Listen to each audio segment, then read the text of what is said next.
So Rhaenyra's hand Corliss, right? He makes a great point. He gives her great advice, which is what everyone has been asking for since. He said, do not mistake the fact that you have 7 dragons, that these people come easily, whatever. They still have this and that. You have to strike now while the iron is hot, right? Fantastic. Now she goes and presents this to her council of bastards and dragon riders. And Baela, the stupid person that Aemon literally killed her grandmother, she said word for word, bar for bar, we must go to Old Town and Lannisport, the enemy strongholds, and subdue their armies. This is not Ebuka made it up. This is not paraphrasing. She verbatim says we must go there and subdue their armies. And then Baela says, you will have us kill innocents. And Hugh agrees. First of all, Baela is stupid because we are fighting war. What do you mean an army is innocent? Secondly, Hugh agreeing is even pissed me off even more because what the fuck did you think you came here to claim dragons for? Did you think we just gave you a dragon to be driving around the sky and so you are now opposed to killing people? That's when I was like, yeah, these guys don't know what they're doing. Like every character is always, no character is able to act with conviction anymore. Even call it There's someone trying to put this tyranny stamp on Rhaenyra without earning it or while being afraid of making her do actual evil things. I don't get it. Like we spent an entire season watching Daemon get better or get character development and leading down a different path. Why couldn't we have done that with Rhaenyra? Why do they have to rush it into, oh my God, she's already commanding us to kill innocents? There was no reason for that thing to be rushed like that. If they wanted that there to be where they ended the season, they had plenty time to set it up that way. And even the Daemon arc, the thing that annoyed me about the Daemon arc that I didn't say is that I hate the fact that despite everything, what Ebube and Afam said last week to me was a perfect culmination of Daemon's arc, where he sees William Blackwood in his loyalty, how he has caused problems for the ruler. And he's now realizing that that's what I have been to Viserys and Rhaenyra my whole life. So I obviously need to change and, have a different view of what it means to stand by someone or be loyal to my family.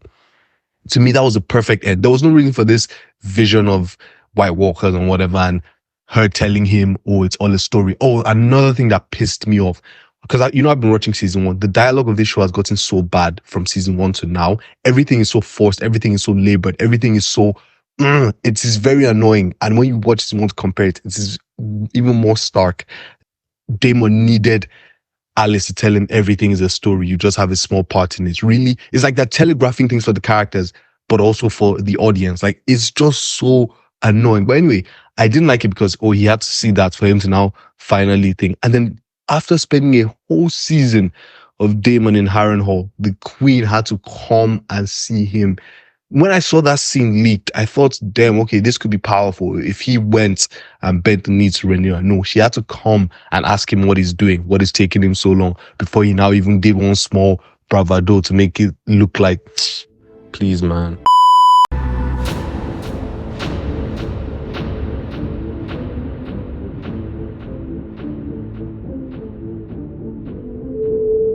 Hello and welcome to the beginning of the end game.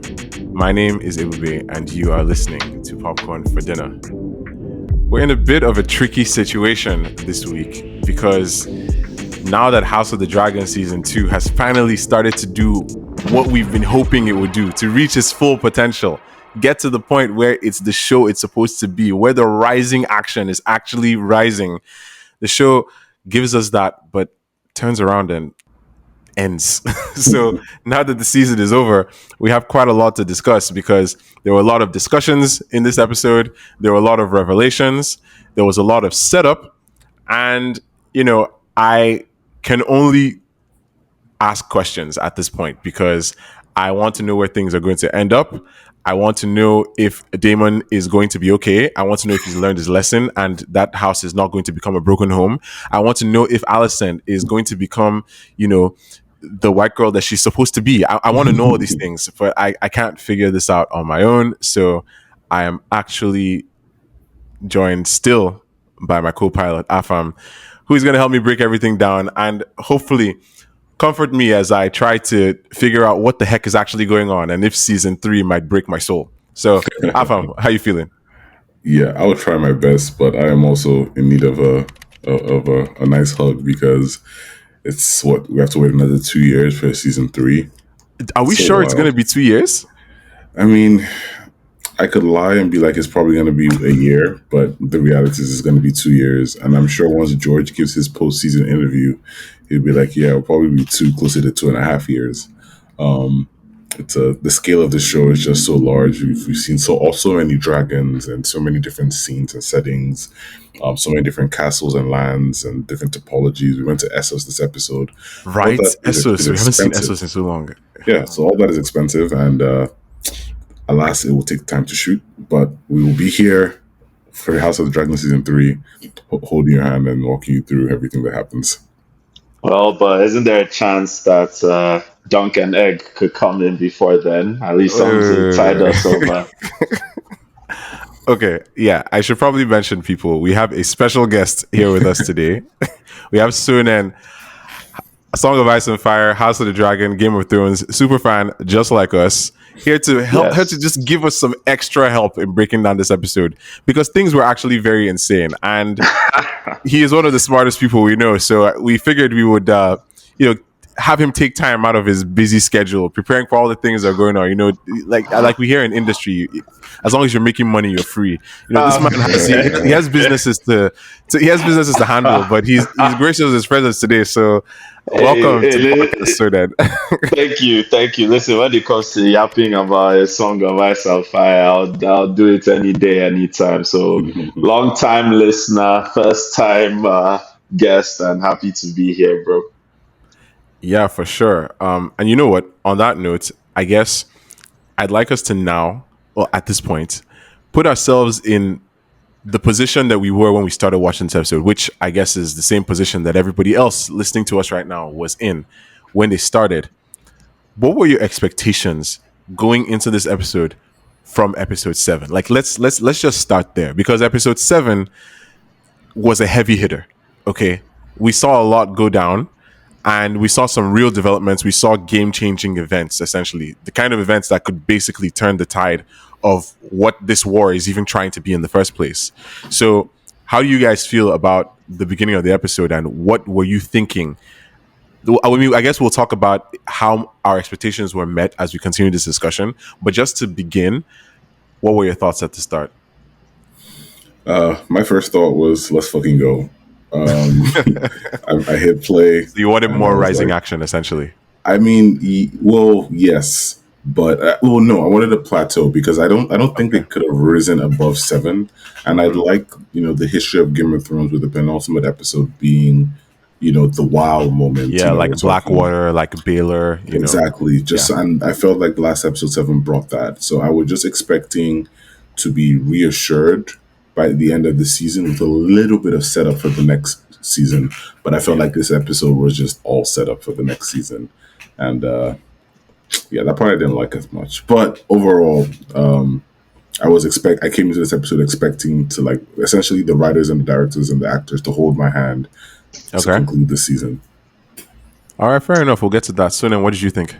So, similar to Afam, I really thought it was going to be the same. I expected the same Game of Thrones formula, big events in the penultimate episode, and then more character moments in the last episode, which honestly, I think I got. There were a lot of scenes there that were very juicy from an emotional and narrative perspective, great amounts of setup that we're going to get into earlier, and some very interesting revelations I think have big impacts on the future of the show. Yeah, I agree with you both, honestly. I think for me, I was a little bit trepidatious actually, because after our most recent huge, you know, action-packed episode, the Red Dragon and the Gold, episode 4, where the Battle of Rook's Rest happened, we got quite a cool down episode right after. Episode 5, there was so much going on, and I noticed that OG Game of Thrones viewers really loved that episode because they missed those meaningful conversations. And that was something that really came to the fore in episode 5. And then episode 6 brought that up a little bit with, Darkling trying to claim sea smoke, all the stuff that went on with that, which then set up episode 7. So here I was like, okay, are they going to keep this energy going, or are we going to see immediate implications? And I guess they went with the immediate implications route. I didn't expect them though to, simply set things up more. There wasn't, I mean, it's not like the episode didn't pay off anything. Like, they did pay things off. They did Yes. kind of make good on certain narrative promises that they had set up from the beginning, which that's the kind of thing we're here to commend, right? Though I wonder how people are feeling. I wonder how I'm feeling really about the fact that there was no sort of full stop moment in the episode where, like, okay, something crazy has just happened. But at the same time, like essentially in the life of maybe a main character, not necessarily a death or anything like that. Not like I was looking specifically for anyone to get into any kind of bad situation, but like I wanted some kind of thing that moved forward, and I think we did get that in a sense in Daemon's storyline. In terms I would of also moving argue that forward. we got that in Alicent and Rhaenyra's storyline as well. I think Yeah. that scene, and we'll get there eventually, but I think that scene is No, see, very he already momentous. knows the way of this podcast. He already knows the way. Yeah, no Yes, problem. but we'll get there. I think that was a very major scene in the life, in the narrative arc of Of each their individual relationship. character. And I get what you're saying. And So it's, of the entire yeah. show. Yeah, true. Because even if we say that, there wasn't necessarily too much of a full stop in Rhaenyra's decision making or Alicent's decision making, specifically individually, if we take their relationship as a character, because on some level you can actually say that Alicent and Rhaenyra's relationship is the protagonist of this story. That is kind of what drives a lot of the story beats. It's been doing that Yes. since season 1, and in many ways it's still doing that because their conflict, their love, their complications, all that stuff was then fed to their children, which has now resulted in the world that we have right now, right?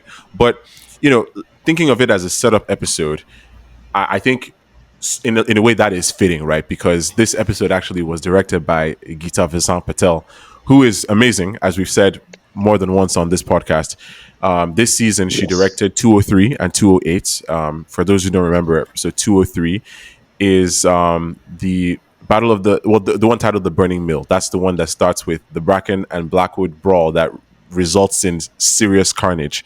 And Yes. I think as a director, Geeta has a way of really delving deep into character motivations in order to set up big things. I don't think we could have gotten Rook's Rest the way we did if Geeta didn't do the work that she did in episode 3. Yes. There's so much that was going on in that episode 3 as well, with Bela and Moondancer, for example, seeing Cole and going on their travels. They shot that whole thing, I think, like 3 times. They shot it 3 different ways. One where like Bela pulled back immediately, one where she immediately charged and like maybe actually got them, and one where she charged but kind of missed them right at the last second, which is the one that they kept. So in each one of those, we get a sense of who Bela is as a person, and I think that attention to detail is what gives us that kind of really nice episode. And the director of photography here did an amazing work. We'll get into that too, but let's start a little bit at the beginning now.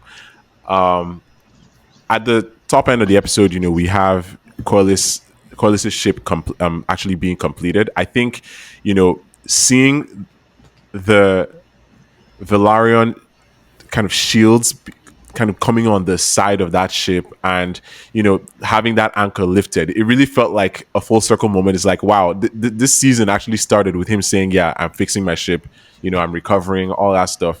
And then we meet Adam and Alan. We see Rhaenys as well, like kind of trying to support her husband and all that stuff, RIP.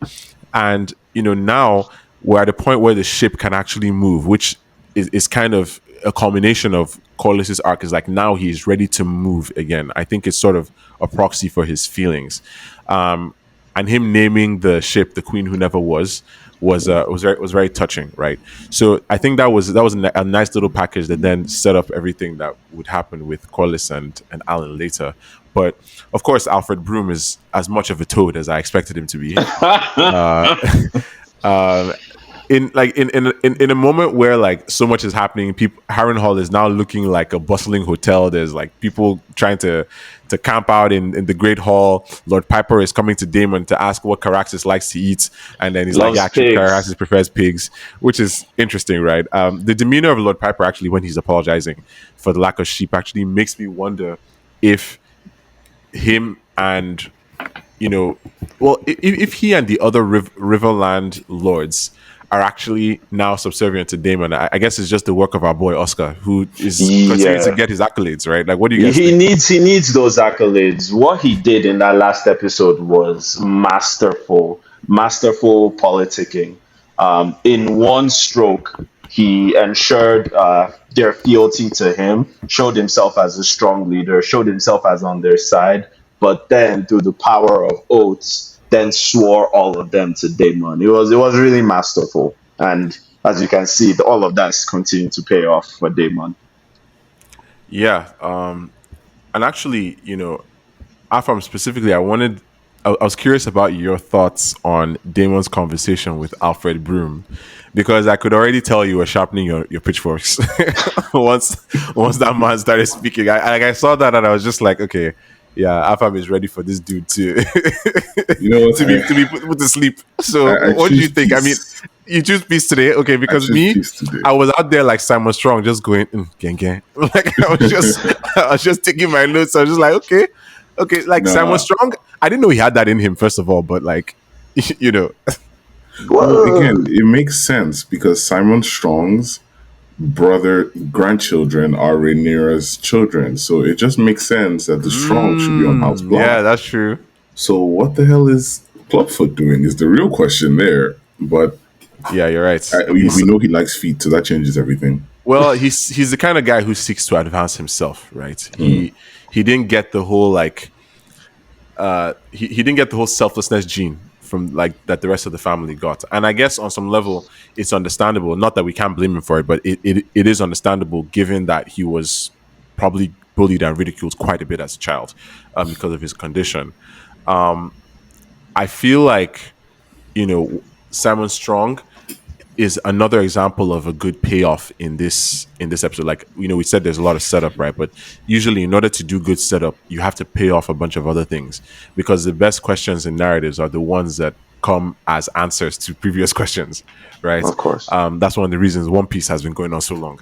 So I feel like, we got this character, Simon Strong, played by the luminary Sir Simon Russell Beale. And he is just like, the man's facial expressions in this show are just great. Like he might be on the list for like best side characters in any Game of Thrones, anything. Because in episode 7, when all that stuff was happening in the Goswood, and then he says, "Oh dear," like I feel like I actually started screaming because the man is too funny, and for him to be observing all this stuff, seeing Daemon, make all these decisions, make all these accusations. And by the way, no sign of Alice Rivers in this episode, like in the sense of like we kind of saw her, but like not in the way that like other people would have been seeing her like around Daemon. Because I've been wondering, right, whenever she's talking to Daemon, it's like she's there, and I think people know she's there. Like Daemon, like Simon has mentioned her before, but there's one weird time where like Daemon is talking to her, and Simon comes up, and then he's looking in the direction Daemon is looking, almost as if he's like, "What are you looking at?" I'm like, "Wait, can this man not see her? Like, her witch powers are strong." So I feel like he's been hearing everything he's been saying, and now he's like, "You know what? I think it's time to report." And I was like, "Wow." Like, this man, she just sent like a whole PDF to Rhaenyra, and like she. Speaking of which, I know like this is kind of how the story is kind of jumping, but I feel like it's natural for us to discuss it in this order, because she then gets there overnight. I mean, we'll talk more about the process of her actually getting to that point and the dinner that they had. But what did you guys think of that? Like, were you surprised to see her actually go to Harrenhal herself? Is it weird that I was irritated by that? No, it's not weird at all. Okay. Why were you irritated by that? I don't know, because like she could have gone. Okay, I have some issues with this episode. I liked it, but I would say it reminds me of the movie Don't Look Up. There's nothing wrong with the movie. It's a fine movie, It's a great fun movie, in actors. fact. Exactly, great actors. Some actors were having fun. Star-studded. I laughed, I cried, but I felt like I wanted more, and that's how I came out of this episode. I just felt like I wanted more. Rhaenyra could have gone there this whole time, and then it's just this letter that Daemon is doing some sketch shit where she knows Daemon has been doing some sketch shit this whole time. Yeah. I don't know, man. I think the show wants us to be under the impression that the reason she hasn't gone so far is because her counsel was holding her back. And now that she's essentially put her counsel aside, like she's not even attending meetings anymore, as we see in episode 7, right? So now that she's sort of moving towards a more autocratic approach, maybe she's like, yeah, I'm going to go. But yeah, Soonen, do you have like any thoughts on that? I was going to say that I think there's also some level of, real politics there in the sense of, well, now I have an additional dragon rider that is not my son. So that if, push comes to shove, then I have extra backup. Whereas her going alone without anyone else who wasn't family, like I think she'd probably be more likely to put Adam in harm's way if Daemon was, ready to attack them. And that's the point, right? That Bella or was Jace. that's the whole point of her trying to get Dragon Rider. She's like, okay, can we get people to wield our weapons of mass destruction that aren't the most valuable people on the team? Yeah, That's literally really, the yeah. entire point. Exactly. So- And I think that's a big part. And Afam, I definitely understand your, confusion in that, wow, so this was the thing that finally caused her to leave, Dragonstone finally. But I think one way that we can look at it is that, her having extra dragon riders, I would say was what caused it, but it definitely made it easier for her to make that decision. I hear you guys, but I have this hot take. I don't know if you Okay. like it. If for all the people watching on YouTube, you notice that I have a green shirt on. I think now that Helaena Targaryen is the queen of the Seven Kingdoms, I might be jumping ship. Wow. Yeah. Team Wow. Green. You see these people. You know what's funny? This is somebody who was accusing me week after week. Week after week. I've been texting him Texting being for my like, life. bro, I know you're Team Green. Wow, this is wild. This is wild. This is Now hear me out. I haven't pulled an Alfred Broom yet and completely, decided to do nonsense. But I do not agree necessarily with the moves that were made this episode from the Blacks. I don't know, Okay. and I think the episode is still fresh in my mind, so I'm struggling to articulate it, but I don't quite understand what Rhaenyra is doing. She's kind of like doing her own thing, and I feel like she has a plan, but like Jace, I don't know what the plan is, and it makes me worried. Well, here's the thing. Yeah, I agree with that because, like, I'm guessing where you're going is, if she does have a plan, sharing it with her heir would be a good idea. That's what I've been feeling because Jace is clearly does have annoyed. a plan. Yeah, no, we're saying she has a plan, but she's not sharing it with Jace or the people who can actually bring that plan to fruition. She basically just says, she talks to Mizaria, and even at the dinner, actually, let's talk about the dinner for a little bit now because, first of all, good God Almighty, bro, behave yourself. Okay, like how do you not have manners? Like, okay, fine, we understand why you don't have manners, but try. Like Hugh, like people have. It's funny how the internet has been saying that Hugh is giving kingly vibes. Oh my God, the internet is so fickle. Like you guys don't know him. You were shouting at him last week for punching somebody and taking his food, but now it's kingly vibes. Either way, I found it interesting that Rhaenyra was wearing her crown to dinner just to remind them who's boss, and that actually shows you how tenuous the situation is. Extremely tenuous. It's tenuous, like the fact that she has to bring visually evident, like sort of indications of power is interesting to me. And Off is out there just being defiant, I don't even know if he realizes how rude he's being. Like she's literally like, I might make you guys knights if we win. And she's and she says a knight should comport himself in the presence of a queen. Let's make me a knight then. I wanted to slap him. Do you remember what Look at Hugh was about to slap him. Do you remember what Tyrion said to Cersei about Joffrey? Yeah, you can't put the leash on a dog after you put a crown on its head. Exactly. Off has a dragon. You know, you don't like it. Sorry, he has a dragon. You see, and that's the issue, right? That's kind of what I'm getting at here, because we talked a bit last week about how Jacaerys was a little out of pocket, but was making points, right? Because at this point, Rhaenyra might have actually really sullied their legacy and image, and cheapened their mythos a little bit in what she's done. Because Jace asked a very poignant question, which is, now that I, an actual bastard who, we tell everybody that I'm not, but we both know what I am, the main reason I was able to tell people that I am your heir, stand with confidence, that is like the main reason for I was able to do that is the fact that I have a dragon. But now you have literally tried to give a dragon to every Tom, Dick, and Harry that you can find. The episode 7 is called the Red Sowing, right? Because they're trying to sow the dragon seeds and see what comes out. And it makes sense. I mean, at one point, like, in our discussions, it was like, are we okay with the fact that Rhaenyra was just willing to waste like 40, 50 people to get to? Afam is definitely okay with this. Spoiler alert. Inshallah, bro.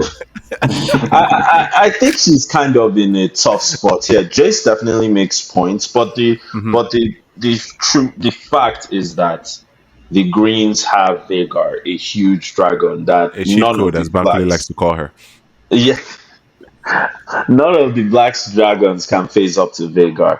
Not only that, she wasn't sure about her land army, being that she hadn't heard from Daemon. So Yeah. I think there's definitely issues with her dragon seed plan. I think there's ways it could have been done better. But yeah, I think her back was against the wall and she made a desperate play there. Can I just say one thing? We were on the topic of Alfred Broom and Daemon's discussion in the Godswood. Yeah. And if you notice, Alfred Broom says, "Did you hear something?" I consider that a callback to Bran in Werewood.net or in the Werewood network. Because if you recall, back in Game of Thrones, the flashback where Ned was in the Godswood and heard something when Bran whispered to him. I'm like, So it's cool that I had my Bran subtitles. I had my subtitles on for that part. He heard traitor. It said traitor. Yeah, traitor. It said he traitor. heard the word traitor. He heard the word traitor. Yeah. I didn't even realize he heard that. I was like, wow. So who was watching is the question. I feel like that's the kind of thing we'll find out later on. Like either her or somebody who has connection to werewolves. Like, wouldn't it be crazy, right? This is probably not what they're going to do. But wouldn't it actually be insane if like Bran as it or like whoever it is, like whether like Bloodraven is actually like looking on this moment and just saying traitor, and then he's hearing it. Guys, we're forgetting about one green seer right now. The current queen, the rightful queen of the Seven Kingdoms, Helaena Targaryen. Yeah, I was gonna say like if anything, it might have been her because Queen. That's true. Like, I have to say, like, every episode, I feel now I'm just like looking at this other thing. These were not on my bingo card. I literally did not have Helaena communicating through the Speed Force with Daemon, like literally, like the Speed Force, the Force. Like I was like, is this the last Jedi? Like, what is going on? No, literally, like, and then she finishes her conversation in a way that's so interesting, and she's standing outside. And I'm just like, wait, hold on. This is weirwood divination. We see a lot of things there. And then Helaena is right at the end of it. She's standing at the castle exit, which is the same castle exit where Daemon led Rhaenyra out to Flea Bottom, by the way. So it seems like it to me. It's one. It's either the same one or one that's connected to it. Because when Rhaenyra passes through like her little passageways and stuff, she's able to make it to a staircase that goes down from there. And Migos Holdfast has a lot of stuff going on. But yeah, like communicating through the Force like she's Jean Grey or like this is the Last Jedi was literally, I did not see that one coming. But I guess since we're here, like, what did you guys think of what we saw in this vision? She's a green seer. Yeah, I have a lot of thoughts about because that. Is the show, like, here's the thing, is the narrative it's almost as if it's no longer being coy about Helena's clairvoyance. Like, is this them telling us she not only is it actually a thing? But she has been aware of it. It's not like she's just saying things and it's like, oh, you know, like I'm just saying things. I don't know what I'm saying, but maybe they'll happen. She doesn't know the impact she's having.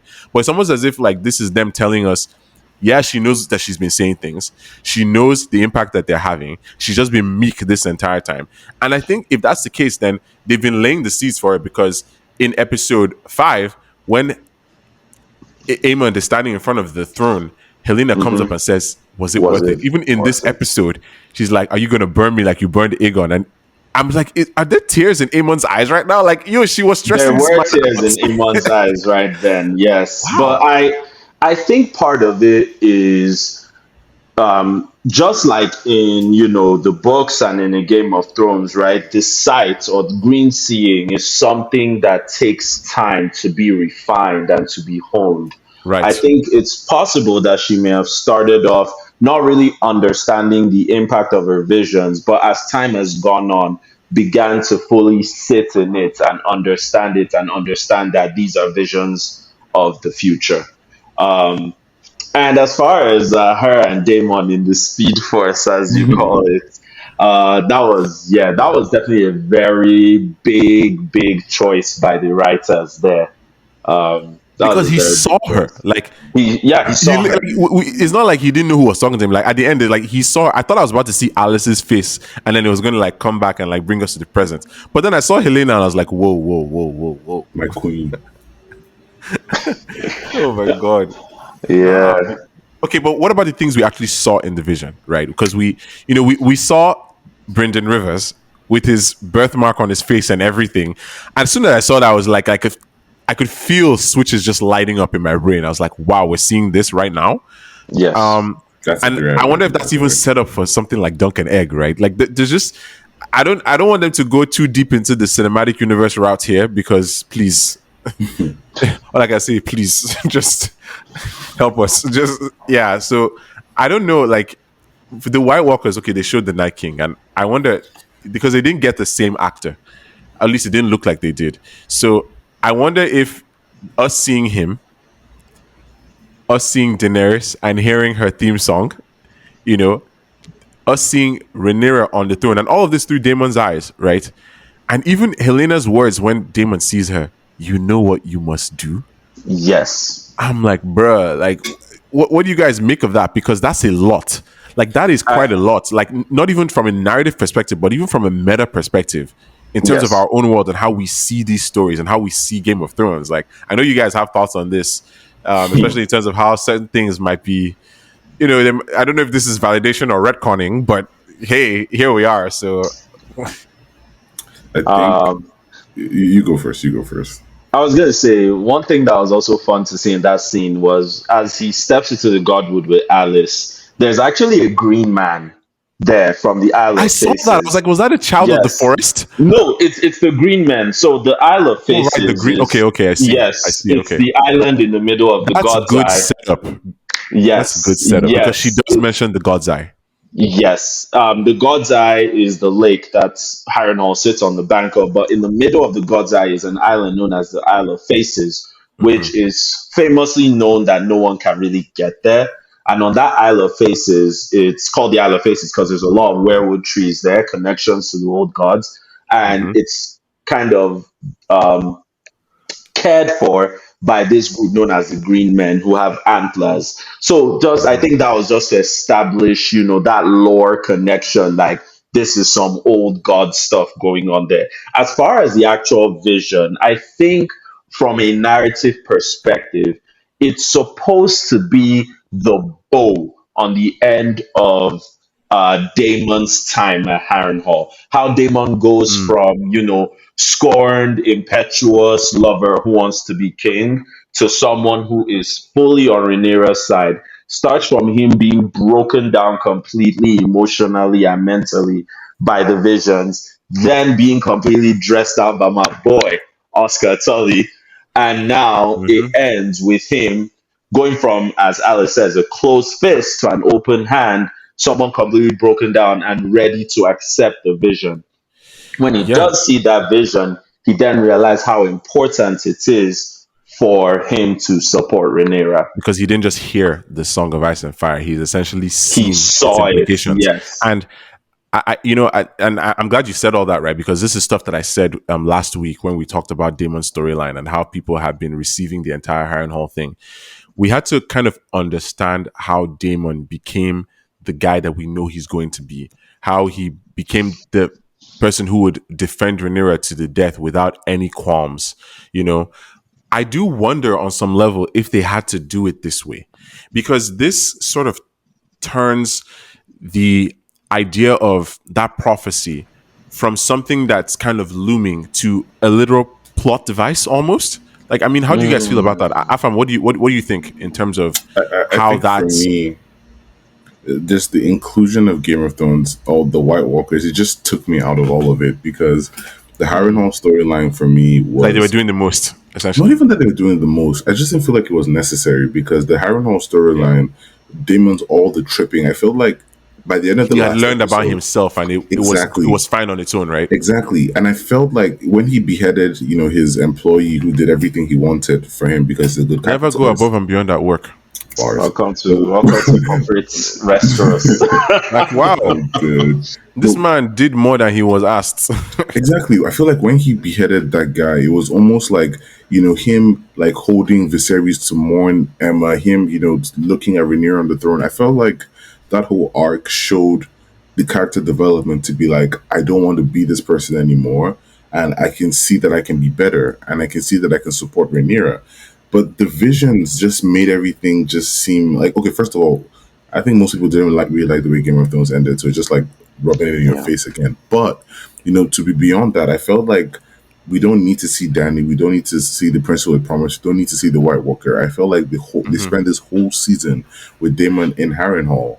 And then this final thing to kind of take him over the edge, I don't think it was necessary. I feel like his character, and this is something I think we should talk about in more detail, is just the character development of all the characters in the episode. Yeah, please continue.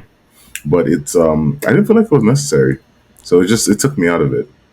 I get you. And in terms of character development, how essentially do you think they probably should have left it then? And whose arc would you then compare it to, since you're saying that they had interesting approaches to character development as a whole this season? I think in this season, I don't think a lot of the women had a good character development. Good character arc, I should say. I think Alicent had a good Like they didn't have agency in a way? Like, first of all, going from staunchly defending Aegon and believing that, Viserys wanted Aegon to be on the throne, to realizing she earning her way, to struggling a little bit, to being fired, to ultimately just wanting to be done with all of it, was development. For me, Rhaenyra, I can't say what exactly she did this season, even though she did make moves. She's gotten her army, she's gotten her dragon, she's gotten all of this. And Baela is just the one that even pains me the most, because Baela, to me, was just a MacGuffin this whole season. She only existed to like An emotional MacGuffin. Are you calling Baela a MacGuffin? Bro, I don't think I'm wrong on that one, bro. She was a MacGuffin, or she is a MacGuffin. I get why you would say that, actually. She spits bars She's sometimes, so but like, she's my favorite character on the show right now. They do have Baela spitting 100%. bars. All right, for Queen. For you, that's Helaena. Or as Dr. Uma say, Black Queens forever. Oh my gosh. Okay. But yeah, I definitely see your points in terms of character development for Rhaenyra. It's tough. I think wisdom. I think the writers are kind of in a bind here, because in the books, like at this point, she's just not even talking to anyone. She's shut up in her room, completely mourning, Lucerys. She doesn't really do anything for a very long time. So I think they're kind of a little bit hamstrung by that, in the sense of, okay, how do we make her do stuff without, drifting too far away from canon? Without changing the headlines. Yeah, exactly. Without changing like the big headlines. But I would like to say that I think the ending dialogue between her and Alicent is I think that is a hefty dose of character development for Rhaenyra, in the sense that you can see her journey from wanting to avoid violence at all costs to Yeah. finally accepting that it is inevitable. You can see how that switches between her and Alyssa at the beginning of the season, where it's like, I don't want any violence, to being like, well, at this point, like, it has to happen. So I'd say that's probably, a big part of character development that she went through this season.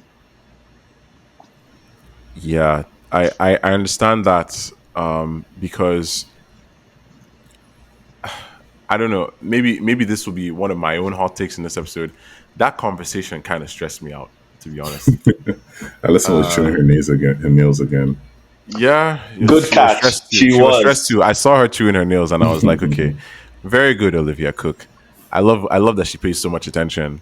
To the For character. anybody who doesn't understand what we're talking about, it was established that whenever Allison is stressed, she bites her nails, and to a pretty dangerous degree, actually. And Otto tells her to stop it. And now, even though Allison's an adult, she still kind of does that whenever things get really, really bad, because that's something she kind of falls back on. Allison is tired. Okay, like she's at the end of her rope, and she I don't think is even necessarily looking for absolution. She kind of just wants it to end. And I think there are a lot of people who would watch that and feel like, okay, Allison doesn't deserve things to go well for her. Allison doesn't deserve any kind of absolution. Allison doesn't deserve good things in life. Okay, fine. I'm not going to stop those people necessarily. Though I do feel like there's been a whole idea of, black good, green bad for some time now that people have kind of latched onto. I hope that it doesn't take away the nuance of how people are receiving the story, hopefully. But we see her biting her nails, and I couldn't help but feel that, Rhaenyra really should not be wasting time gloating here. Like, Rhaenyra not taking the time to see how Alicent trying to be, out of all of this is good for her, right? It's a testament to Rhaenyra's tremendous lack of foresight. Again, no street smarts in Dragonstone, apparently. Because I think a different leader might have seen that and been like, I can use this. At the very least, I can use this. Let me not try and antagonize her. But instead, she was just here to take shots. Like when she said, Alison talked about her virtue, for example, and Rhaenyra said, well, you are the one who went and made that your sole identity, right? And I was just like, can you relax? Like literally, can you just relax? I don't know. I understand where she's coming from, especially since she lost her son. But this isn't the first time they've talked since then. I think now, because she knows that she has a bit of higher ground, or she feels like she has a higher ground morally. Yes. Now that she's found out that Allison made a mistake, and now Allison herself knows she's made a mistake, right? So she's taking all these jabs. Even when they're talking about Aegon, Rhaenyra is like, okay, still you defend him, and I'm just there like, should she That's not try to protect her own child? Like, let's be real. Like, I know she's your friend, but like, and Aegon is your brother, but Aegon is her son. Like, let's be real. So, Alicent is literally trying to hand Rhaenyra the trophy, and she's still here just stewing in spite, like missing the forest for the trees, cutting off your nose to spite your own face. Like, it doesn't make sense because, okay, fine, Rhaenyra has a point. Aegon could rise again if she doesn't end his life, right? That's how this whole mafioso fantasy medieval world stuff goes. Like that's just how. And even the real world too. Yeah. Like and then this is all based off the War of the Roses in Exactly. This the is English stuff that they succession. did. Yeah. So Yep. I mean, I feel like, and yeah, I'm glad you brought that up, right? Because like Game of Thrones really had all that those story beats from the War of the Roses, and House of the Dragon even takes it further, like by including stuff from even the Anarchy, right? So you have all this conflict, and so much of it is so close to home.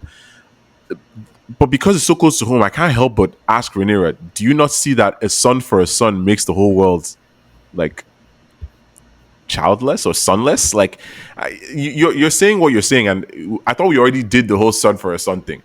Like Alicent has lost a grandchild, which is again crazy. Alicent is the grandmother, but yeah, she has lost a grandchild, and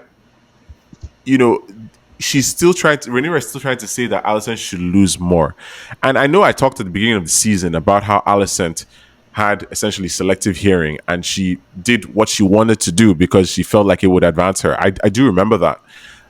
And I can't help but feel that, like, okay, Rhaenyra, Rhaenyra talking to Alicent and getting a sense of her, and kind of not seeing that Alicent can be used in her favor. Even Alicent has to tell her, like, listen, this is what I can do for you. And Rhaenyra is still here, like, oh well, but you made things hard for me at the beginning. It's like, bro, like, don't let Ibuka come and like beat you, like, because Yeah. because anyway, like, yeah, Ibuka has been saying a lot of interesting things in this episode regarding, in this whole season, truly, regarding how like the season has been progressing, regarding how certain characters are doing things. But I mean, putting that aside, Rhaenyra says something that I find specifically interesting. She says history will paint you as a villain, right?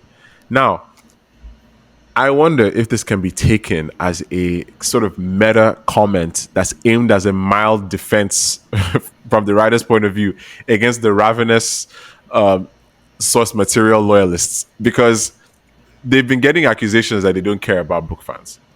And I personally don't think that's true. I think they're trying to do the best that they can. But then again, I like to give people the benefit of the doubt, because I think our job is to kind of look at the story we're being given and evaluate that first. Like, I'm not going to look at something that happens in the show and my first evaluation of that thing that has happened in the show that I've just seen with my eyes as presented to me in this TV show and be like, well, this is not how it happened in the book, or this wasn't in the book, or this person wasn't here. Like, it's nice to kind of understand the two things, but if you remember how the show is intended and the fact that it's trying to fill in gaps, it's interesting, right, to parse that information in this way. And I feel like Rhaenyra saying history will paint you as a villain is a direct reference to the fact that history did, in fact, paint Alicent as a villain. As a villain, yes. Because that's how we know her. Like, book readers who have been saying, this is not the Alicent we were supposed to get, right? This is almost like the writer is saying, it is the Alicent you were supposed to get, but now you understand why you saw her the way you saw her. Exactly.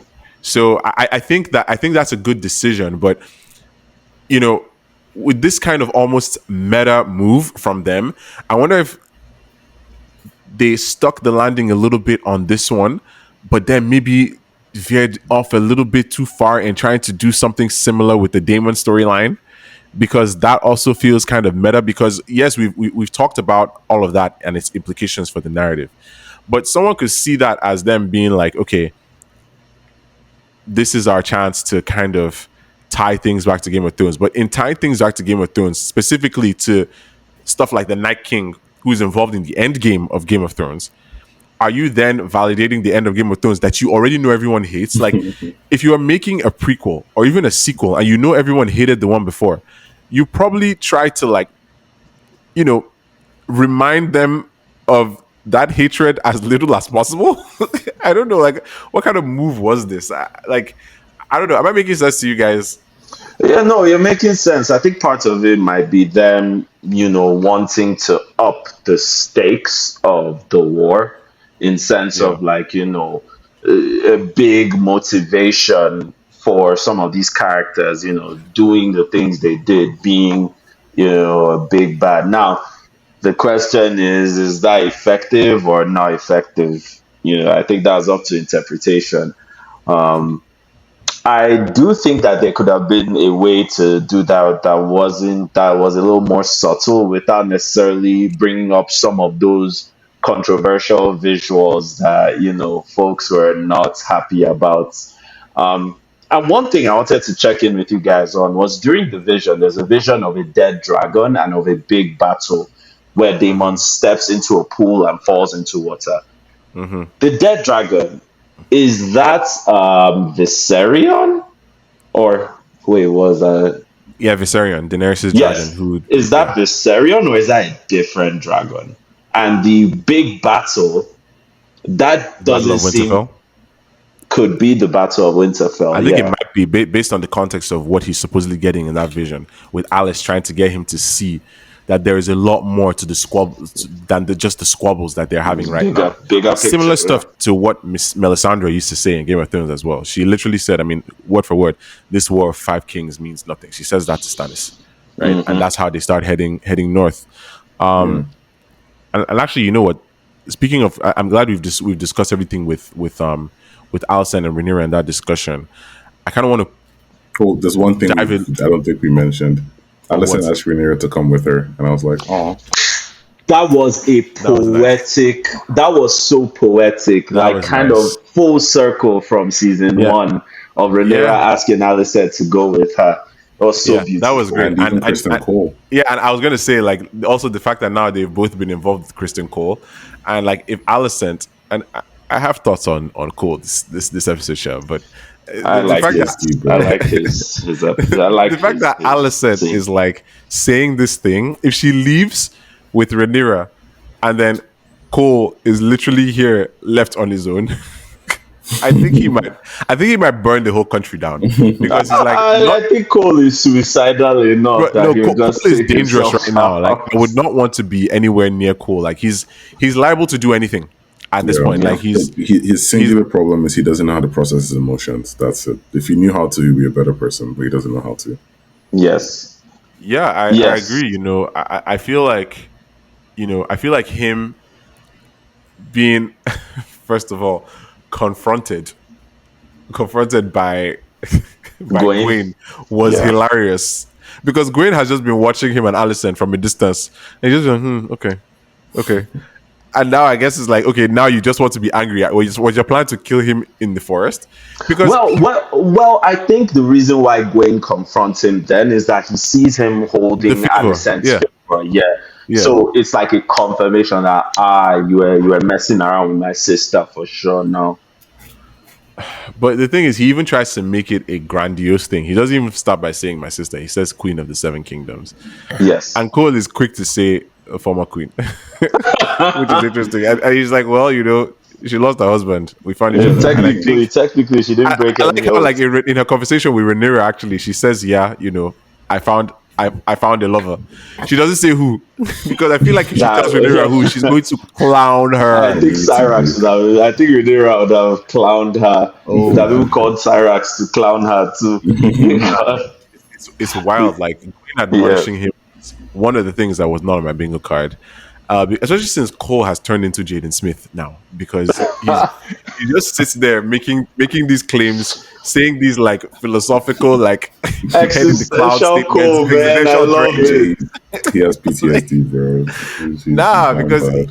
he says the dragons dance and and men are the dust beneath their feet. I mean, that's so interesting how he sees it, because like to get a real sense from the show, something that we didn't really see too much in the books, I'm guessing, like, a sense of what being at Rook's Rest actually did to Cole as a human being. Like, the man is basically ready to check out. I think it's to quote the famous Ned Stark line, right? I'm a soldier. I learned how to die a long time ago. Right? I grew up with soldiers. I learned how to die a long time ago. So I think Cole is similar to that in the sense that, like, if he goes to battle, he's prepared to die. But now it's like he's going, and it was almost like, what even is the point? Like, what actually is the point? And I think that's so funny because these people have been talking about dragons and using them as deterrents, not somehow forgetting that they're weapons of war in a real sense. Because Yeah. even Hugh, right, when at the table at the dinner where Rhaenyra has with those guys, Jace is there, Baela is there, and everybody is talking about like like when Rhaenyra says what they have to do with the dragons, they're like, to kill innocents, and I'm like, what do you people think you came here for? Like, did you not? You just saw a whole bunch of innocents die to get for the purpose of this. Like, you watched that happen. Like, this is real. I wonder if them asking Baela, rather the writers having Baela be the one to kind of lead the charge of that rebuttal is just like, You mean the MacGuffin? yeah, yeah. I don't know. That's what I'm she's just like, doing, bro. yeah, it's interesting. I don't know. Cole is bleak now, and like that scene ending with going sitting next to him. Right after Cole has said, she's the beacon I follow, which is a high tower, a reference to the fact that she's a high tower. We Right? like the way. We like the way. So I don't know. Like, Soonen, did you have any extra thoughts on? I really liked that scene because it's distills where Cole is at mentally. He starts off as a knight who believes strongly in honor at the start of the show, and then he goes through Rhaenyra, and she rebuffs him. And if you recall, he said all he has to his name was that His white honor, cloak. Yeah. his white cloak. And you can see him kind of abandon that completely. We see him abandon that in terms of the things he does, but you can see exactly his philosophy of life and where he's at there. In terms of where he says, there's a quote he says, let me see if I can find it. He says, honor is like a mist or something like that. Which is, And Gwen is immediately like, that's very bleak. that is extremely bleak because it is. And I think a lot of that is informed by what he saw at Rook's Rest. He's someone, as he said, that has believed in his ability, his skill as a warrior would take him, if I'm skilled enough as a warrior, I can achieve the things I want to achieve. But now to be confronted by the fact that there's this force out there in the world that he is just powerless against. And yeah, I think that finally gets him to embrace his contradictions in a very real way. Yeah. You know what? In fact, speaking of embracing contradictions, Aemond had a lot to deal with in this episode. Sure do. It's interesting to me that people are aware that he left in fear when he went to Dragonstone. That wasn't a move of just like, okay, yeah, let's pull back for now and strategize. That was like, I need to get the heck out of here. They will roast me. And Aemond hasn't felt that kind of fear in a long time. So we get that confirmation that he was scared. And then, of course, in the most toxic, cowardly behavior ever, he goes and burns down a whole town nearby, just like literally just because, like, just to lash out at someone. Sharp's point, he was lashing out, but Sharp's point is also... No, I know it's strategic to them, but he didn't need to do anything there at that point. True. Like he sat there and he's just like stewing in it, and Vhagar is just chilling. And then I like that Alicent kind of admonishes him for that. Alicent is like, you seek to rule the Seven Kingdoms, but you rain ruin and death on the people that you're supposed to be ruling. He wants to corrupt our queen. Can you imagine that? Yes, he said that. Now you want to corrupt Helaena. I told you guys last week. Because I said it last week. I was like, they're not going to get Helaena on a dragon to fight anybody. They're just not. It's just not gonna happen. The way Rhaenyra always says Helaena every time, like when he was like, literally. So Rhaenyra is too instructions. She's just like, Helaena. Why would like? Even Rhaenyra is like, leave Helaena alone. Dragon. Yeah. Yeah, like it's mentioned, and Dreamfire is actually a big dragon, right? Dreamfire is one of the older dragons, hatched actually while Aegon the Conqueror was still alive. Yes, so Dreamfire is like if Vhagar is the biggest and Vermithor is the second biggest, third is probably Dreamfire, and maybe alongside Caraxes, Silverwing, Melis. Alongside Silverwing, and then after Silverwing, it would be Caraxes, Melis, and I feel like now with those dragons, I mean, I feel like Dreamfire is definitely even bigger than Silverwing, to be honest. But I feel like with these dragons here now, Aemond has a lot to think about, and he's talking to Helaena, still trying to do hard guys like this is treason. I could have you killed for saying this. And she's just like that conversation. Yeah, please, like, because I saw that, I was just like, wow, Helaena is the coldest in the realm. Yeah, she's like, whoa, like the way she handled that, I was just like, bruh, like Aemond never stood a chance here. Let's be real. She's the right. Yeah, they didn't really stand a chance. She's like, and she says it. She's like, even if you kill me, it will change nothing. It's like, to have you killed, it's like it won't change a thing. Nothing. I feel like so much of the prophecy just keeps coming back to the God's Eye. I feel like because Helaena mentions it with Aemond, we hear it more than once. What's her name mentions it with Daemon. Alice, you will die in this place. What the fuck is going on with this God's Eye? What happens in Harrenhal? Because Game of Thrones never really went into the spooky shit in Harrenhal, but I feel like House of the Dragon is keeps going in and in on the spooky stuff there. It's interesting. Harrenhal is a spooky place. It makes sense that they would do that because magic is more potent in the world right now. True. Like Game of Thrones, if you really think about it, here's how much magic is gone from the world by the time Game of Thrones starts. Ned Stark, the Lord of Winterfell, says the White Walkers have been gone for thousands of years. What? Bro, what? Sorry, what was your title? Lord of Winterfell? Are you not the exact person who's supposed to make sure that we're supposed to be getting ready for this? Are you supposed to be arming the Night's Watch? How are you out here saying there are no White Walkers? Like, it hasn't been that long. Like, at the point where Game of Thrones starts, like, the events of House of the Dragon would have ended like maybe 150 years ago. That's not a pretty long time ago. Still, though, like, if all the other Stark leaders had kept watch over that fact for thousands of years, how is it 150 years that would reduce that? I mean, that just tells us that, like, so many things are gone from the world that sort of reduce people's faith in the mythical, in the mystical, and in really the potent and the powerful. So I think the fact that they're showing us all this activity at Harrenhal is really a testament to how much magic is here in the world. Yeah. You know, because I feel like right down to the way it's affecting Daemon and his actions, the people he's gathering, and even people who are like dying there, right? Because we know that some of the voices we're hearing could actually be people who were killed in the building of the place. And I felt like I was hearing voices in my head too, because once I heard on the morrow from Broom, I was just like, yeah, this guy is going to die.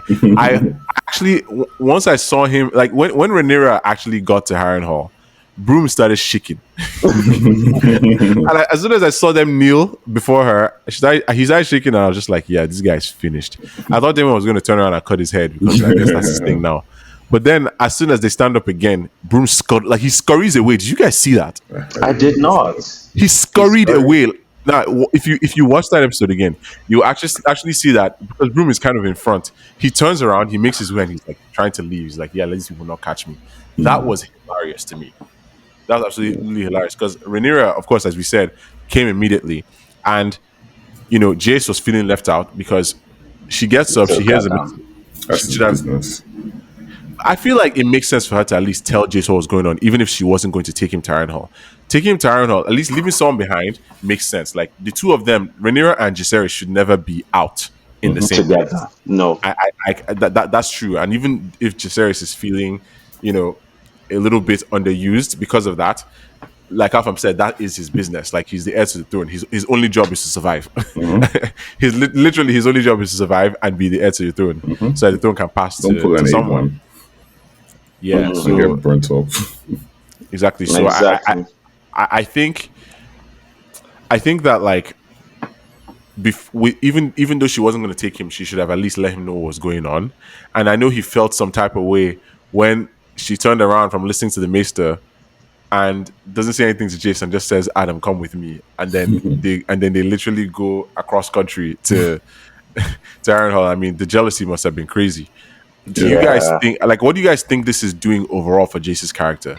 Like, do you think, do you think that would affect, for example, what we can expect from him in season 3?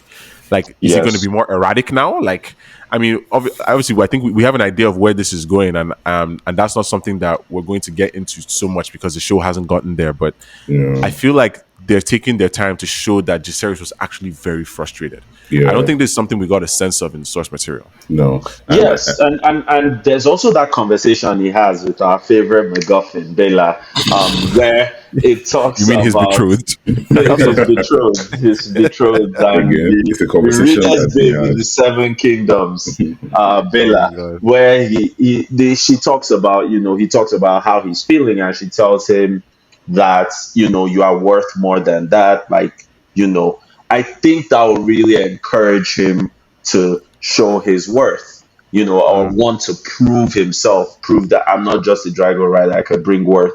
And he has been doing that, making the deal with the Freys, making the deal with the Starks. I think he's going to continue to seek out more ways to prove his worth, based on that. I think he will, but I also think that that's going to be a problem, because I feel like he's his mother's son, And the same way, kind of towards the end of the season, Rhaenyra has just been kind of ignoring her advisors and doing her own thing. It's kind of working for her, but I can see Jace next season doing the same thing.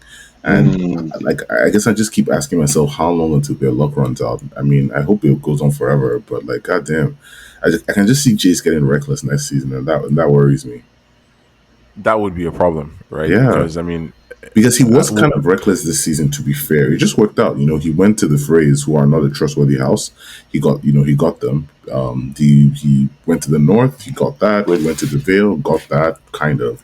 So, and then he comes back home and all it gave him a false sense of invincibility, in my opinion. He was just doing too much, and then feeling like he was underappreciated. Exactly, bro. Again, your one job is to survive. You can do all these things, but if they kill you, you failed. I'm sorry. You're the heir to the throne.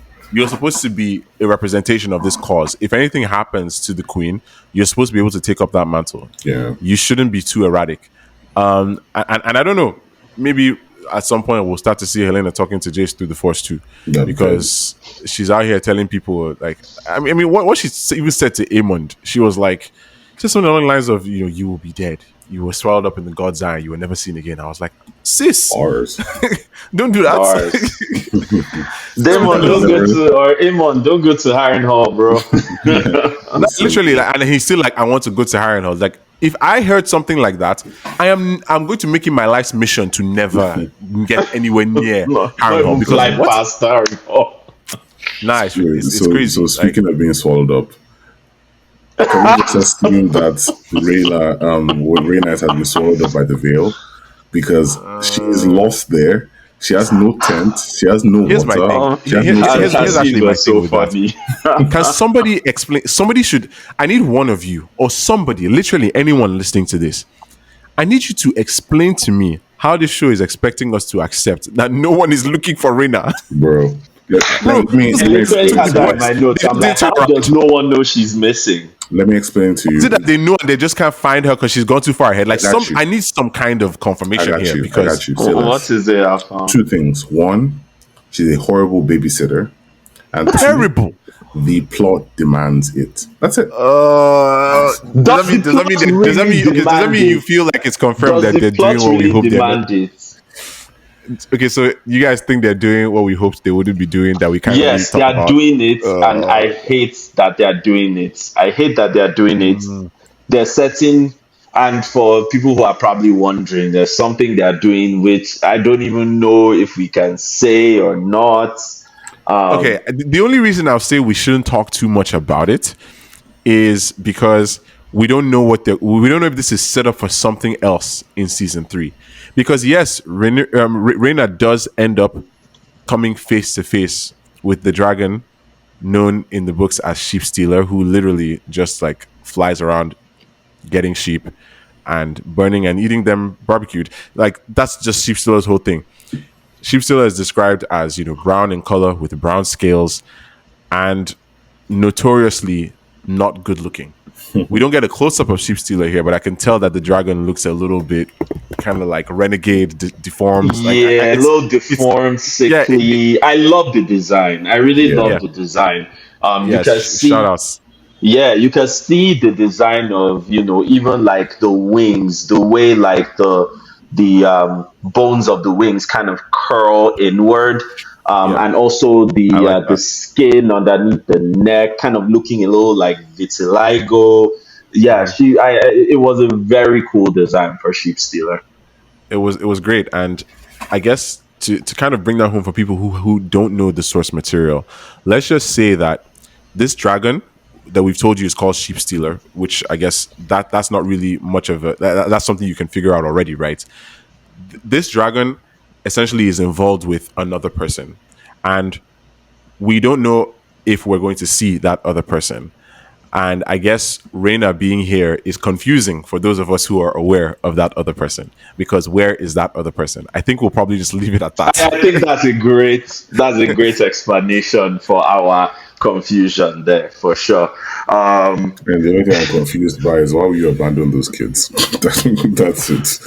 Why? No, because Rhaenyra will be like, I gave you one job. Like, you had one job. Oh my god! We're missing. There's a scene we haven't talked about, and it's my favorite scene this episode. Oh, there's several. Yes. We'll get there. It's Is it Alan and Corlys? Alan and Corlys. Alan and bro. Corlys. The I emotion. love that. Oh my god, that was such Let's a go. good scene. Okay. That was such a Emotion. good scene.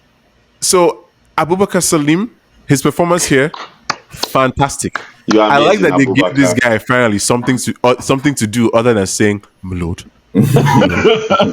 Like this guy had the chops, right? And seeing Alan demolish Corlys, he said, "You're dismissed." He said, "I'm not done."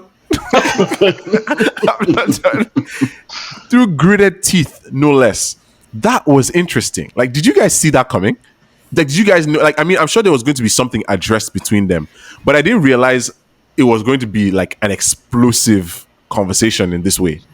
Like, because he doesn't. He's salt and sea, but he clearly he doesn't want to be the heir. Like, he wants to be salt and sea, but not on Corlys's terms, and that's like bad news for Corlys. So, like, what do we think of that whole thing?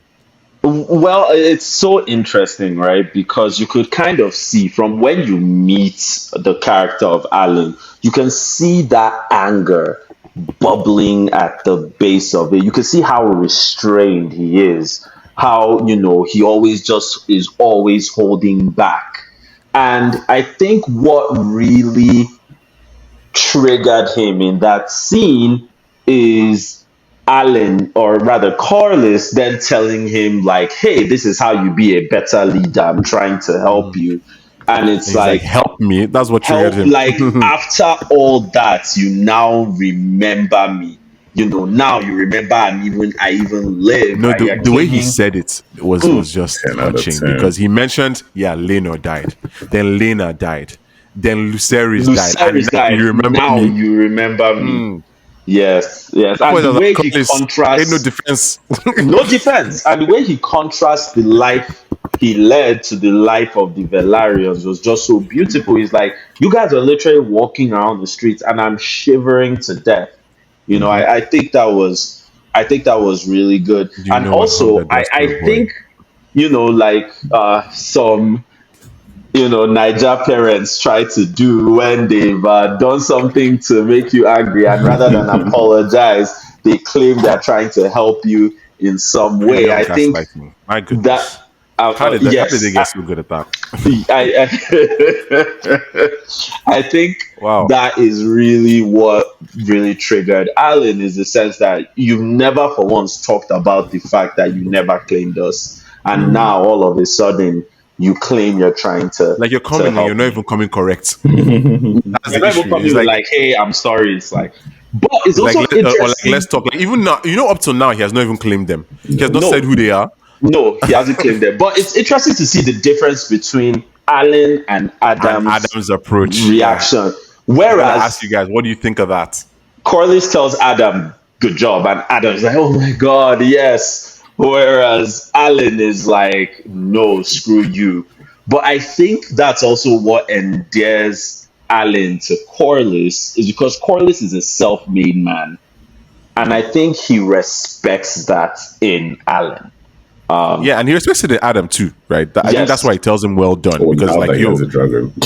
yeah, exactly. Because he ignored him Exactly. before. He ignored him before, so I don't know. I feel like it was a great scene. I feel like even at the end of the episode, as you're seeing them sitting on that boat, and like Alan is just glaring at Corlys and it's just like, Jesus Christ, I made this guy my first mate. I have to see him for like the next 3 months. Glaring at his ass, man. I loved it. Nah, that was actually very funny to me. But actually, you know what? The people are crazy in this world. I'm thinking about, just going back to that Rhaena scene. Looking at that, and I actually liked Phoebe Campbell's performance because the facial reaction was just like on point. Like, you could see her eyes basically pop out of her head. Like, I don't, like, as we said, we're not sure about this outcome, and there's not more we can say about it now. Though I have to say, like, I mean, most people see a dragon, they run, but not Rhaena. She's a different kind of crazy. I think we have a term, I think, for that brand of crazy. I think it's called Targaryen. Yes, Targaryen is what they call that, because don't be ridiculous. At least approach slowly. Like, who knows a dragon is literally just across the way and you're just like sprinting. Like those, I think she's I don't just know. desperate. She didn't watch She episode is 7. That's desperate. why she didn't watch episode 7. But I think, speaking of dragons, still, it was cool to see Caraxes reacting when the two dragons arrived. Caraxes was clearly excited to see his girlfriend, or so the internet would say, because on Twitter/X, people are shipping dragons now. That's the world we live in. So Cyrax then followed Rhaenyra into the castle. That was great because Cyrax just went to be up there and be like, yeah, I can tell that there's people in here who are not acting right. So I just want to show my face so that you all know that she's not here alone. That was cool. I still, at least this kind of occurred to me in the moment. I feel like it's wild how Rhaenyra walking in, she's clearly who she is. Simon Strong knows who she is. Her dragon, golden dragon, is right at the top of the gigantic ceiling, and none of these guys even really bow to her. They're more confused, like, is that who I think it is? Yet they stood at attention for Daemon when he came out. And I'm just like, wow. This is what I was saying the other day. Like, just be a witch. Because even being the queen, you can't even get people to stand at attention to you when you come with your whole ass dragon. Bruh. She was in the trenches in this episode. And I think their reunion kind of made me wonder more about that. Like, even before, because obviously now he has a bit of different energy. And he's talking to her like, we're just going to ignore the fact that he left to get milk and never came back. Like, I don't know. He talks about the Song of Ice and Fire. Cool. Right. And obviously we talked about how like his arc had to happen this way. And I've also said how I expected Alfred Broom to die. Right. And I think that like Rhaenyra saying, leave me again at your own peril. Mm-hmm. That line kind of just validates everybody who believes this show is the fantasy version of The Honeymooners, because the husband and wife drama that's happening in this scene, I was just like, I wonder if people are going to be happy with this, because I feel like they would have expected something a little bit more fierce, more like angry, where she's coming to, talk to this guy and be like, what are you doing? Why have you left? I don't know. Do you guys think that reunion between them from an I'm watching TV perspective was actually entertaining, riveting, enough of a payoff? Like, how do we feel about all of that? The White Walkers always take me out of it, man. I don't know, man. It just takes me out of it. But what are you talking? I'm not even talking about the I know. I'm talking about him talking to Rhaenyra. I love the fact that you can switch to Valyrian when they want privacy, and unlike Aegon, Rhaenyra understands it. But there's still more there, because he tried to I think he tried to kiss her and she just kind of pulled away. So yeah, they have this like forehead touch thing that they do. Yeah, they have nope, not now. Touch. Yeah, exactly. So yeah, I noticed that as well. There's this. We're gonna have to explore that a little bit more, because yes, he's declared for her, but he did kind of abandon her for a whole season. So like, you declared for me at what cost? You made me look like an idiot all season. Exactly. Like everywhere, because we have to remember, everywhere she turned, we need Daemon. Exactly. She was like, I'm tired of hearing this constant repeat of Daemon. I did like their reunion. I think it was very subtle and layered, right? You could see Daemon approach kind of with the weight of his actions, and also with the weight of the new knowledge he carried on him. Trying to, flirt a little bit, I think, while also realizing like, yeah, I messed up, but this is my chance to make it clear. And it's also interesting that whenever they talk in Valyrian, how intimate it is for them. So for him to switch to that, I think, in that moment, I think it's very significant. It's an endearment move. It's clearly something he's trying to like show her like, I'm talking to you from the depths of my soul, like, because I only speak to you in Valyrian. Like, that's when we're really in there. So I think it was a very interesting reunion. I expected them to play it subtle, which they did, and I liked it. And it was also very interesting to see how he, the way he framed his pledge to her, which is, I will serve you till I die or until the end of our Until our story ends. story. Yeah. So that That was I'll great. definitely keep that in mind, because I get the feeling that may come to play in the future. Yeah, and him even saying that, these men serve you because they serve me, right? That's a good way to kind of, show his value again, even though I don't think she should trust him just It's yet. giving toxic. Yeah, it's very bad. No, I'ma literally, just I agree say with him. It's very bad. Like, giving let's be toxic. real here. This is terrible behavior. But we all And love a toxic shawty. Simon Strong knows too. Like, he's at this point, he's basically our proxy in this show. Because again, his reactions are priceless. Bro, his face was just like he just had his At mouth the end, wide when they open. He was bowed, like, he was yo, like clapping. It his was eyes so were like, cute. am I seeing what I'm seeing? It was Nah. funny. It's giving he's- toxic. He's hilarious. Where's Otto? Yes. Who has Where Otto? is Otto? Is it Where the Beast Breeze? That's my theory. It has to be the Beast Breeze. You think the Beast Breeze because got him? who else has him? It can't be any of the blacks. I feel it's Actually- a green. Like a Actually, you know low-key what? green. Before we even get there, let's understand how we arrived at this point, because Otto has now been not seen, right, in this show since episode 2 of season 2, right? This is our first sighting of Otto in basically 6 episodes, and people have been trying to reach him, and they haven't been able to get to him. And Otto is the text back type of guy, so they're like, wait, there's something happens to this guy. Some people are like, okay, maybe he's salty. Both of these things are probable, but when I saw him in that thing, I was like, bro, that is not a litter. This man is in a cell. Yes, Like, he's been captured by someone. This man is locked up. Like, let's just understand that. And getting to the point where they even show us this, like, I feel like I have to just bring up the end of the episode and that montage, and this is where I just cannot help but shout out the director of photography. Ramin! Like, yeah, but Ramin Oh. and his work on the music, incredible. Oh my God. Director of photography, Catherine Goldschmidt, just amazing. Like, okay, think of what we saw here, right? Rhaenyra and Alicent have had this conversation. Alicent turns around and then we just get this soft piano cue as she walks away. And that turned my head. And it kept me alert, right? As it continued into the montage of the new dragon riders being fitted with armor, and it began to swirl, and it felt reminiscent of Light of the Seven, right? And I feel like those who know like Light of the Seven, if you know, but essentially, just in case people don't know the actual name of it, that song that plays when Cersei burns the sept, when she blows up the sept in Game of Thrones. That little song that starts with like this piano cue and everything, it reminded me of that, because I was like, yo, is something ominous coming? I was like, what are we about to see? Because they kept cutting back to Alicent walking to, and she's looking for freedom.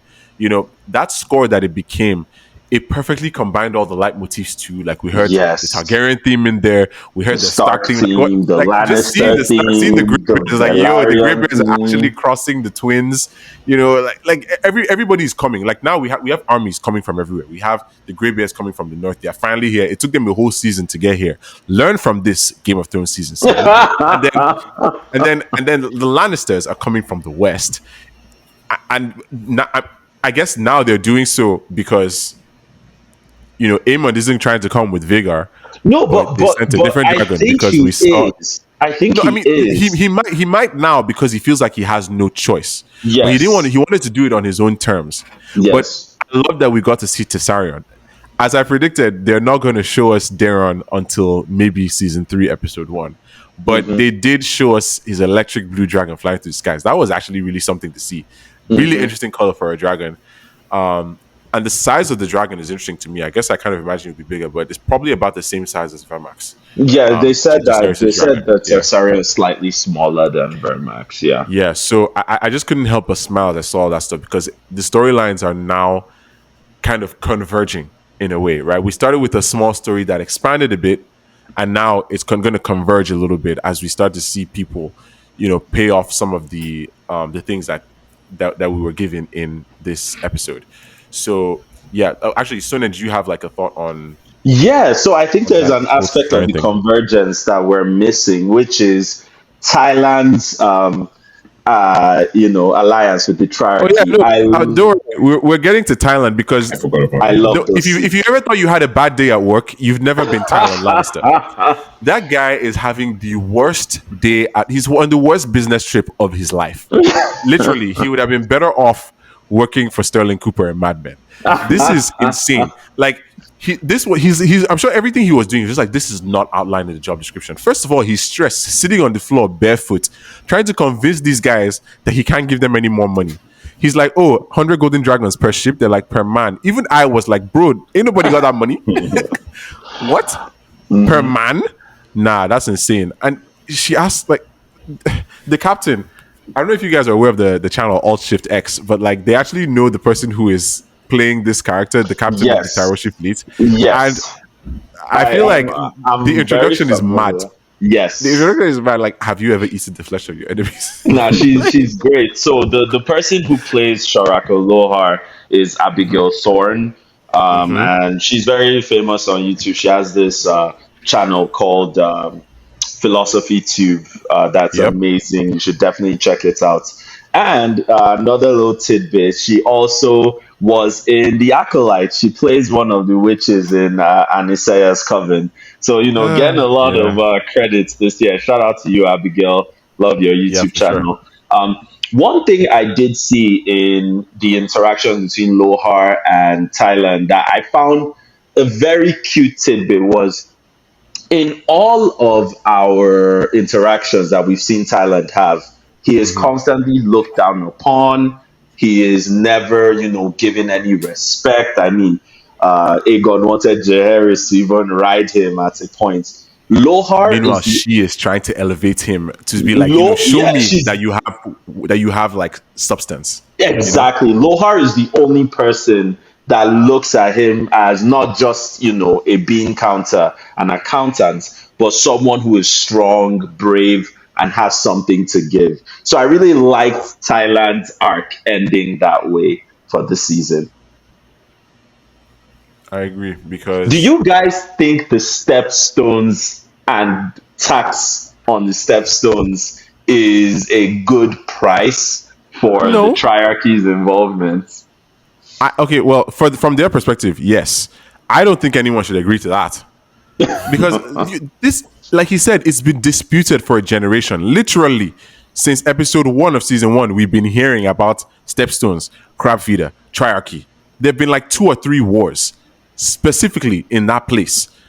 I mean, the first time we even saw like dragons go into battle, like we've seen it before. Like I think people are saying that okay, we finally seen that in the Battle of Hook's Rest, but we have actually seen it in the Stepstones because Rhaenyra was there on Sea Smoke, right, That's when they were true. young, and we saw all the carnage. We saw like Daemon there on Caraxes too, burning people. That's what we was getting a sense of the kind of weight that Dragonfire actually has, and it's interesting to me that they are showing the triarchy to be, well, the mad bunch that they are, but also showing that Thailand has to kind of find himself on their terms and in their environment. Like he's away from home. And she's just there doing all this crazy stuff, which I guess from her point of view is fully flirtatious. Because, bro, this lady is like, I wish to have children by you. And again, not on my bingo card. And then she Well, mentions wives. And and the another twist thing just to kept coming. note, though, is I believe in the show, Lohar's pronouns are he, him. The Yeah. triarchy refers to They, Lohar as a he. Yeah, they did actually refer to her Yeah. to they refer to the character as As he, yeah. he/him. So when a woman came out, I was like, is that a custom of theirs where like they say he/him because they see this person as an equal, like an equal that they can fight with on like on their own terms. Like I don't know if that's actually a real Yeah, I think characterization of the it character. raises some interesting I want you to questions. fuck my wives. Okay, that's all. I want you to fuck my wives. She said that. I was just like, yo, the twists just keep coming. I just, yeah. That final shot, like, because everybody, obviously, we got a montage of everybody. That's how we see, Otto. That's how we see Alicent. That's how we see Thailand on the ship, standing like he's Daenerys coming from Essos at the end of season 6. And then this lady just goes up next to him, and I'm just like, whoa, is Thailand like married now? Like, what are we doing? This is very interesting to me because the montage also showed us, lest we forget, Aegon and Laris escaping. In a chicken. What do you guys think? What do you guys think of this? Because Moves. Aegon the Victorious. The magnanimous. Yes, I love that scene because if you recall, right, from the entire season, Aegon has been trying to find out Kinda what he's going to be styled, right? Like his styling. Sobriquet. You know, he was like, "Oh, Aegon the Magnanimous." His sobriquet, yes, I think that's Yeah. the word. Yeah, his styling or his sobriquet. And eventually, it's interesting to see that come full circle, where he just decides he's going to take up Rhaenyra's sobriquet, the Realm's The Delight. Realm's Delight. And he's just like, I'm just gonna take that. I'm like, bro, you can't do that. And I guess maybe he can actually do that because they're now calling her bitch queen. Oh my god. But what's also interesting to see is how Laris manipulates that desire in order to make Aegon do what he wants as well. Yeah, if anybody knows how to handle self-preservation in this show, it's Laris. It sure is. It is Laris. It's also Miss Arya, who, by the way, is now wearing shades of red. I don't know if you guys noticed that. I did not notice that. Like she had there was red on the trimming of her cloak, of the grey cloak she was wearing. Rhaenyra in that scene, actually, it was interesting to me that she was saying that she doesn't want to be like Daemon, basically. And, you know, it's at the end of that scene that as the dragons are kind of flying, we can see a small ship arriving, and that's Alicent. Because, you know, she asked Orwell for passage. She did, and yes. That's how she got here. Like, she came with just her protector, I believe, Rickard Thorne. And, yeah, I don't know. I'm worried for Rickard Thorne now because every Kingsguard who crosses from black side to green side or vice versa kind of ends up in a bad place. Like, I'm thinking about Eric. I'm thinking about Stefan Darklin. He followed Rhaenyra to King's Landing, came back. Now he's Ash. So, yeah, just something to note. But yeah, I don't know. Definitely something. I feel we've talked a lot about characters, and you know, as we start to kind of wrap this discussion up, I wonder, you know, how are these characters measuring to the ones that we got in the book? I mean, we've talked a little bit about how Alicent measures, and we've talked a little bit about Daemon's arc and what he's doing. We've talked a bit about how Jace, for example, is being shown in more detail as somebody who was frustrated from not being able to do as much. How do we make that same comparison for someone like, say, Rhaenyra? How do we make that comparison for even people like Ulf and Hugh Hammer? These first impressions we're getting of them. Like, how do you guys feel about what was shown of their dynamic, the differences between those two, and even Rhaenyra taking action or not taking action? Is that something we can blame the writing for? Is that something that we can blame Rhaenyra for, that and it makes sense within the writing? What's your guys' take on that? Feet, Corley's. That's all I needed to understand. And Corlys. That he's a feet guy. That's his whole motivation. Feet. Corlys or Laris? Oh my god, I said Corlys. I mean, hey, you never know. Exactly. You never know. Oh, yeah, I mean, it's interesting. I think at this point, you know, when you read a book, you have an image of a character, and it's very hard for any show to fully match that unrealistic view of the character that you already have. So I think coming into this whole show, I'm like, change anything you want as long as it's good. So I kind of view the two very separately. So because of that, I personally struggle with comparing Rhaenyra from the books to Rhaenyra from the show, or comparing Laris or any other character. But overall, with the exception of the MacGuffin, I feel like most characters are kind of like owning their own in like a very like, you know, they're owning it in a good enough way where, the MacGuffin and Mazareth acted in season 1. I think most of the other things seem to be like, good enough where I'm like, okay, yeah, I see what you're doing, and I might not fully agree with it, but I understand it and I respect it. Yeah, I mean, Laris has a lot of depth. I'm glad that you mentioned him. And I feel like Aegon listening to him, he had no idea that he would have lost his life otherwise. Like Alicent is literally like a 5-minute drive away selling him. So, and I'm impressed that he was even able to move well enough to get onto that wagon. Yes, I mean, Soonen, do you kind of share those thoughts, or do you feel like there isn't even much of a comparison to make? I think there's definitely comparisons to make. And I think the show, I've kept saying this, that the show sets up certain motivations, right? That the book characters, their actions, it sets up certain motivations, and character development in a way that I think that some of the actions that the book characters take make more sense with some of the context given in the show. I think, without spoilers, Daemon's time in Harrenhal, I think, does that in a very major way. For those who have read the books and know where his story goes, I think the same thing also with Hugh Hammer and what he experienced in King's Landing and then becoming a dragon seed. I think that sets up some very important and interesting motivations later down the line that make some of his actions make more sense. So yeah, I'm really, other than the character who are not sure of what's going to happen to that character, whether they Yeah. exist or not in this universe. I think for everyone else, the actions that they end up taking later on in this narrative are given more color by the events of the show. Yeah, I agree.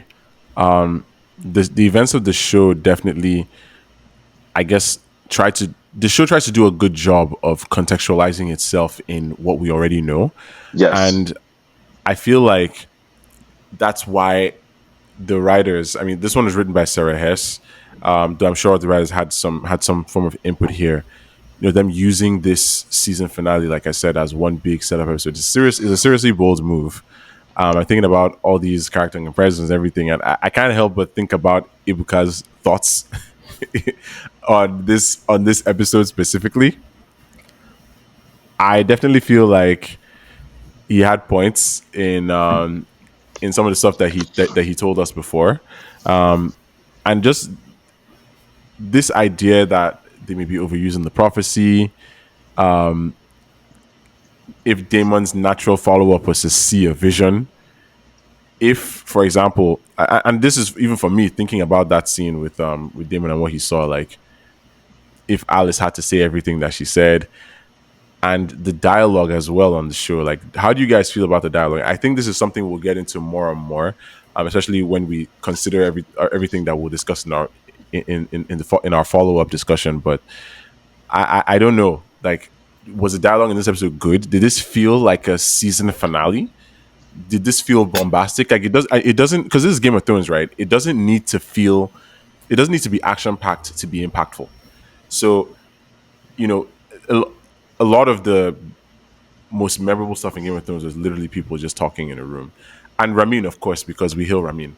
So yeah, people, essentially, Game of Thrones is basically people talking in a room with the backdrop of everything Ramin does. Because thank God for Yes. Ramin. Thank God for Ramin. I enjoyed the dialogue this episode. Specific pieces of dialogue. Criston Cole's existential crisis up there. Alan and Corliss, definitely great dialogue there. Um, and Alicent and Rhaenyra, that full circle moment between them. I think the writers were really cooking there. I could definitely see why folks might not be as happy with the writing and the dialogue, because the truth is that you have a different showrunner this season. Miguel Sapochnik versus Condor. So I think every showrunner kind of leaves a little bit of their signature on the show, and maybe that differing signature is where some of those feelings may be coming from, in my opinion. Yeah, I mean, Afam, do you agree? Or are you Yeah, more like generally, yeah. I feel burning all like down like Ibuka?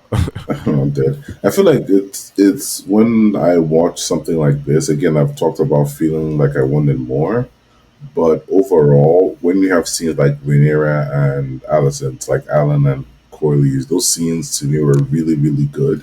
That I can overlook some scenes that were a little bit meh. But compared to Game of Thrones season 7 and 8, this is 10 out of 10. So Anything it's is all 10 out relative. of 10 compared to those two. It's all I relative. can't Ah, believe that happened. But D&D, yeah, man. I mean, But again, the one thing that just is constant, as we've said, right, is Ramin, and also just the production value. Attention to detail in this production overall is just too good. I was fully engrossed, busy admiring the shot of Rhaenyra in the library, literally framed within history, which is like kind of a meta use of cinematography, the kind of meta use of cinematography that I just love to commend when they just do a hard cut transition to Alicent standing in the exact same spot to scale, surrounded in contrast by nothing but open skies.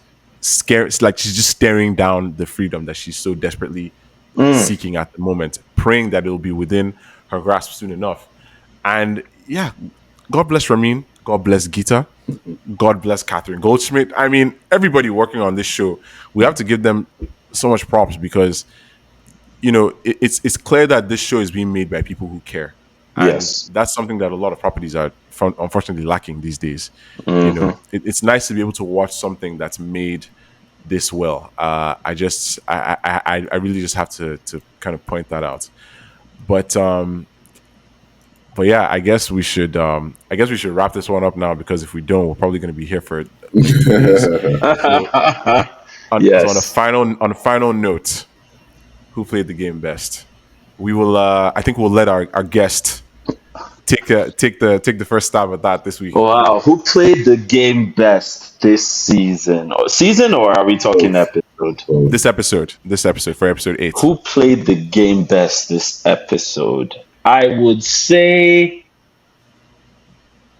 phew, it's a tie between Laris and Thailand for me. Okay. Thailand because he is probably the one that has made the most change and gotten the most impactful thing to happen this episode with the triarchy coming to break the siege of the gullets. Yeah. Laris As soon as I because heard the word gullet, I was just like, ugh. But anyway, when they said it, I was like, what are you guys about to show me? But anyway, continue. Please just continue. but yeah, no, the gullet is definitely going to be a word that people will never forget as this show goes on. Um, I think Laris and Thailand. Laris because he expertly manipulated Aegon out of an extremely dangerous situation in a way that also could put him in a very good position if it comes to pass everything that they're saying, which is that let's swoop in after these people destroy themselves. He's in a great Yeah. position at that point. So I'd say tie between Thailand and Laris for me. Okay. Afam, what about you? I say Helaena because she got me to waver in my support for Team Black. Mad. Mad. I can't knock that. It's fair. It's fair. No, Helaena showed herself to be a real force without like that was it's almost as if her power was a sleeper agent in itself. And you see all the stuff she's doing, and then you remember, oh, by the way, she also has a dragon. Yeah. it's it's pretty cool. I hope we see more of that energy from Helaena as the show goes on. I think I'm going to say actually, I agree with both of you guys. I think I'm going to say Allison because she took a big risk here, and I think on some level it paid off for her because she was able to make a negotiation. Like, say what you will about Allison, I think she knows a little bit about how to negotiate even when she's the one on the back foot. So I think she was able to gain some sense of security here, and she was able to get reassurances. She was so good at it, in fact, that when they cut from her to Otto, I wondered if did Otto send her a letter and send her here, but then I realized no, wait, this man Locked up. So yeah, so watching Alicent walk away and I'm hearing Lisan Al Gaib music, I was just really enjoying that. So Yeah. yeah. Yeah, I see your point about Alicent, how she comes up with the idea of giving King's Landing. It's definitely an interesting thought there. And I guess just as a bonus, Alfred Broom played the game worst. What an idiot! Alfred Broom immediately betrays Rhaenyra. He hadn't even put his bags down in his room. Like, what a toad, dude! Yo, what That's a toad! Getting insulted by a werewood tree, correct? Literally. Oh, Anyway, I'm sorry. There's one thing I have been nerding about that Okay. I wanted to bring back up, which is Jojen paste. For those who know what that is, or the werewood paste that unlocks, I like the way Afam is just smirking. yeah, that unlocks the I green want to run seer. away. Yeah, you got to run. That unlocks the green seer behavior in Daemon. I think it's interesting because Alice says something which he says, "Do you wish to see what was given to you?" Which to me kind of bolsters that thing, which is that what she gave him to drink earlier was that paste, and then him touching the werewood kind of completed his green seer arc. That's it. That's the last thing I wanted to say. You know what? That's a pretty striking statement. I feel like we should just end on that note because that gives everybody a lot to think about. But yeah, thank you all so much for listening this far and for following along with us this entire season. It's been amazing. I think overall we enjoyed the season. I think this episode was an interesting way to bookend it, but we can only hope to see where they'll take things from here. We're probably going to be doing a follow-up episode where we discuss the season as a whole and how the show is working as an adaptation, even outside of episode 8, just the whole picture. And definitely be on the lookout for that and be on the lookout for everything else we're covering on the podcast. We recently finished covering The Boys. Industry is going to be everything that we needed to be this season because that primer episode we've used that to recap, and or at least we will be using that to recap, and we're going to be covering the rest of the season as it comes out weekly starting next week. So definitely listen to all that and be around for this. Thank you again so much for following, and until next time.